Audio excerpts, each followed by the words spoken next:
নমস্কাৰ বন্ধু বান্ধৱীসকল, স্বাগতম জনাইছোঁ আপোনালোকক মোৰ চেনেল জীৱন সূত্ৰলৈ। বন্ধু বান্ধৱীসকল, আজি অন্য এটা ৰহস্যময় টপিকৰ ওপৰত ভিডিঅ' লৈ আহিছোঁ মই আপোনালোকৰ কাৰণে।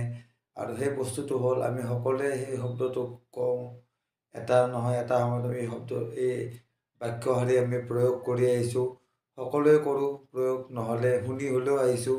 আৰু সেই বাক্যশাৰী হ'ল বন্ধু বান্ধৱীসকল, ৰাম নাম সত্য হে। এই ৰাম নাম সত্য হে বাক্যশাৰী এটা সময়ত ব্যৱহৃত হয়, আৰু সেইটো আমি সকলোৱে জানো। আৰু এই সময়টো হ'ল মানুহৰ যি অন্তিম যাত্ৰা, জীৱনৰ যি শেষ যাত্ৰাত যেতিয়া মানুহ শ্মশান অভিমুখী হয় বা শ্মশানমুখী হয়, ঠিক আছে, তেতিয়া সেই মানুহৰ মৃতদেহটো যিসকল লোকে কঢ়িয়াই লৈ যায় বা সেই মৃতদেহৰ লগত যিসকল লোক যায়, সেই সকলো লোকে ৰাম নাম সত্য হে ধ্বনি দিয়া আমি শুনিবলৈ পাই আহিছোঁ বা আমি দেখিবলৈ পাই আহিছোঁ। কিন্তু বন্ধু বান্ধৱীসকল, আমি জানোনে এই ৰাম নাম সত্য হে ধ্বনি অন্তিম যাত্ৰাৰ সময়ত মানুহৰ কিয় দিয়া হয়? যদি আপোনালোকে নাজানে, আজি সেই বিষয়তে মই ভিডিঅ'টো লৈ আহিছোঁ। আৰু যিসকলে জানে তো অতি সুন্দৰ, ভাল কথা, জানিব লাগে এইবিলাক কথা। আৰু যিসকলে নাজানে, তেতিয়াহ'লে আজিৰ পৰা এই কথাটো জানিব যে মানুহৰ অন্তিম যাত্ৰাৰ সময়ত ৰাম নাম সত্য হে ধ্বনি কিয় দিয়া হয়, বা ৰাম নাম সত্য হে বুলি নাৰা লগাই কিয় শ্মশান অভিমুখী যাত্ৰা কৰা হয়। ঠিক আছে, তাৰ আগতে বন্ধু বান্ধৱীসকল, সামান্য অনুৰোধ, যিসকল লোকে মোৰ এই চেনেলটো এতিয়ালৈকে ছাবস্ক্ৰাইব কৰা নাই, অনুগ্ৰহ কৰি চেনেলটো যেন ছাবস্ক্ৰাইব কৰি লয়। আৰু ভিডিঅ'ৰ শেষত যদি মোৰ ভিডিঅ' ভাল লাগে, তেতিয়াহ'লে মোৰ ভিডিঅ'টো যেন লাইক আৰু শ্বেয়াৰো কৰি দিয়ে। তো বন্ধু বান্ধৱীসকল, আৰম্ভ কৰিছোঁ আজিৰ টপিকটো। বন্ধু বান্ধৱীসকল, আমি এটা কথা জানো যে পৃথিৱীত মানুহ যেতিয়া জন্ম হয়, তেতিয়া সেই মানুহৰ মৃত্যুও হয়। আৰু মৃত্যুৰ পিছত যি যাত্ৰা হয়, শেষ যাত্ৰা শ্মশান অভিমুখী, সেই যাত্ৰাত আমি ৰাম নাম সত্য হে ধ্বনিটো প্ৰয়োগ কৰোঁ। ঠিক আছে, এতিয়া এই ধ্বনিটো আমাৰ প্ৰয়োগ কৰা যায় কোন ক্ষেত্ৰত? যেতিয়া আমি মৃতকৰ দেহটো শ্মশান অভিমুখে লৈ গৈ থাকোঁ, সেইখিনি সময়তে ৰাম নাম সত্য হে ধ্বনি দিয়া হয়। আৰু এই ধ্বনিটো কিয় দিয়া হয় বন্ধু বান্ধৱীসকল? এই ধ্বনিটো মৃতকক শুনাবলৈ বা তেখেতৰ আত্মাক শুনাবলৈ দিয়া নহয়। সচৰাচৰ বন্ধু বান্ধৱীসকল, আমি এটা কথা আমি লক্ষ্য কৰিব লাগে, যেতিয়া আমি মৃতকৰ শৱদেহটো শ্মশানলৈকে লৈ যাওঁ, তেতিয়া আমি ঠিকেই ৰাম নাম সত্য হে ধ্বনি দি যাওঁ। কিন্তু যেতিয়া আমি শ্মশানৰ পৰা ওলাই আহোঁ, পঞ্চভূতত যেতিয়া মৃতদেহটো বিলীন কৰি দিওঁ, যেতিয়া আমি তাতে অগ্নিসংযোগ কৰি পঞ্চভূতত মৃতদেহ বিলীন কৰি যেতিয়া আমি শ্মশানৰ পৰা ওলাই আহোঁ, তেতিয়া কিন্তু কোনেও ৰাম নাম লোৱা দেখা নাযায়। গতিকে এই ৰাম নাম সত্য হে ধ্বনিটো এইকাৰণেই দিয়া হয় যে সেইখিনি সময়ত মৃতকৰ লগত মৃতকৰ পৰিজনৰ যিসকল লোক আছে বা মৃতকৰ বন্ধু বান্ধৱী যিসকল লোক আছে, সেইসকল লোকক এই অৰ্থ বুজাবলৈ চেষ্টা কৰা হয় ৰাম নাম সত্য হে ধ্বনিৰ জৰিয়তে, যে মৃত্যু যেনেকৈ অটল সত্য, তেনেকৈ ৰামৰ নামো পৃথিৱীত এক অটল সত্য।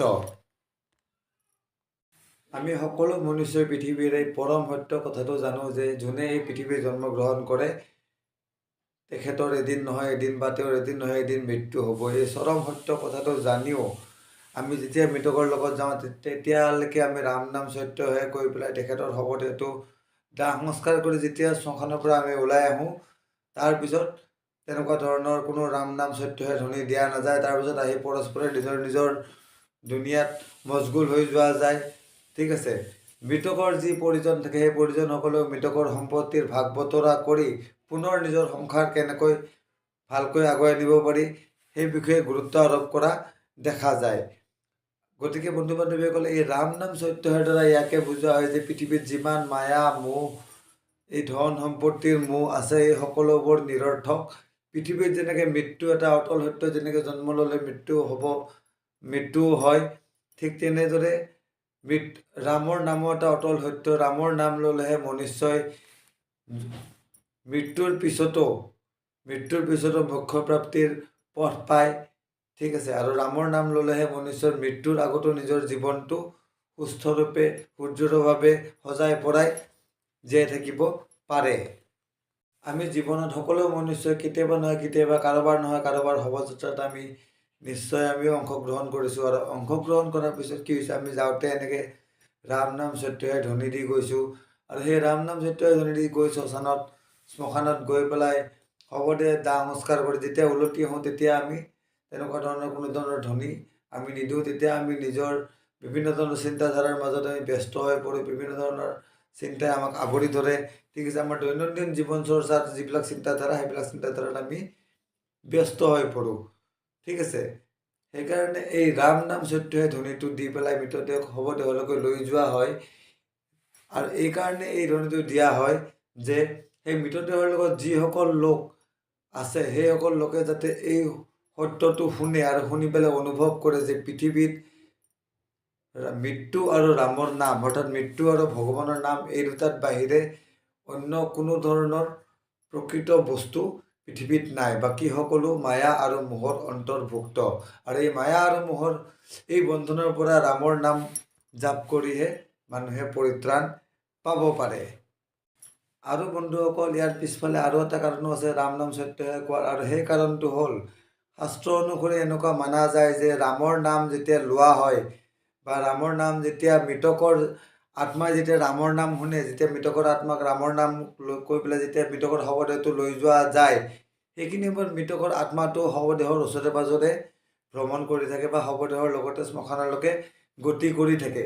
আৰু সেইখিনি সময়ত যেতিয়া মৃতকৰ আত্মাই ৰামৰ নাম শুনা পায়, তেতিয়াহ'লে কি হয়, মৃতকৰ আত্মা যি জন্ম মৃত্যুৰ চক্ৰ, ঠিক আছে, যি পুৰণা জন্ম মৃত্যুৰ চক্ৰ আছে, এই চক্ৰৰ পৰা মুক্তি প্ৰাপ্তিৰ পথ দেখা পায় বুলি শাস্ত্ৰত কোৱা হয় বা কোৱা হৈছে। আৰু সেইকাৰণে ৰাম নাম লোৱাৰ মাহাত্য আছে। আৰু শৱদেহ যেতিয়া অন্তিম যাত্ৰা লৈ যোৱা হয়, তেতিয়া ৰাম নাম সত্যহে ধ্বনি দিয়া হয় বা দি লৈ যোৱা হয়।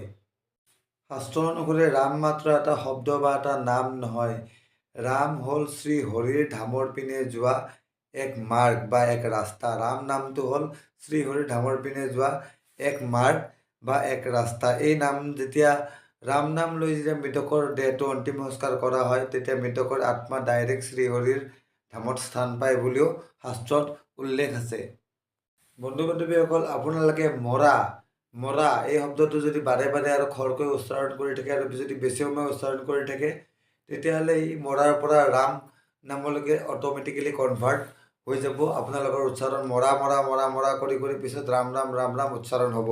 এইটো আপোনালোকে নিজে ট্ৰাই কৰি চাব পাৰে। আৰু এইটোৰ কাৰণ এইকাৰণেই হয়, মৰা মানে হ'ল মৃত্যু। যেনেকৈ মৃত্যুৰ যেনেকৈ চিৰন্তন সত্য, তেনেকৈ ৰামৰ যি নাম, সেই নামো চিৰন্তন সত্য।